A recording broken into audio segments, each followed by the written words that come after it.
दादी और बकरी की कहानी। बहुत समय पहले की बात है। एक छोटे से गांव में दादी अम्मा रहा करती थी। वे बहुत दयालु और समझदार थीं।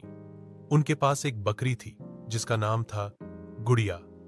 गुड़िया बिल्कुल उनके परिवार का हिस्सा थी। सफेद रंग की, बड़ी बड़ी आंखें और एक छोटी सी घंटी उसकी गर्दन में बंधी होती थी जो हर कदम पर टन टन करती। हर सुबह दादी अम्मा गुड़िया को लेकर खेत में जाती, उसे हरी हरी घास चराती और खुद कुछ काम करती। शाम को दोनों साथ लौटते और चबूतरे पर बैठकर चाय पीती। दादी पीती, गुड़िया बस उन्हें देखती। एक दिन की बात है, गांव में मेला लगा था। सब लोग बहुत व्यस्त थे। दादी भी मेले में गईं, लेकिन भूल से बकरी को बाहर ही छोड़ दिया। गुड़िया थोड़ी देर इधर उधर घूमी, फिर अकेली जंगल की ओर निकल पड़ी। जंगल में कुछ शरारती भेड़िए घूम रहे थे। उन्होंने बकरी को देखा और सोचा, वाह, आज तो स्वादिष्ट खाना मिलेगा। लेकिन गुड़िया कोई मामूली बकरी नहीं थी। वह दादी की लाडली थी और बहुत होशियार भी।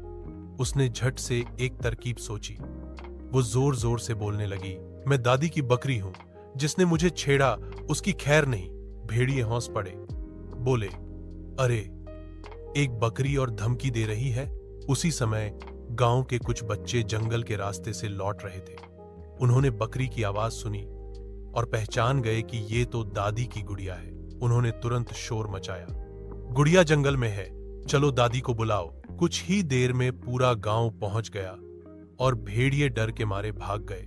तब से गुड़िया कभी अकेली नहीं जाती थी और दादी ने कभी उसे आंखों से ओझल नहीं होने दिया। सीख, अगर आप समझदारी और साहस से काम लें तो मुश्किल समय में भी बच सकते हैं। और सबसे बड़ी बात, अपने अपनों की सुरक्षा करना हमारा फर्ज है। अगर चाहो तो मैं इस कहानी को और मजेदार बनाकर चित्रों के साथ एक बच्चों की किताब जैसा बना सकता हूं।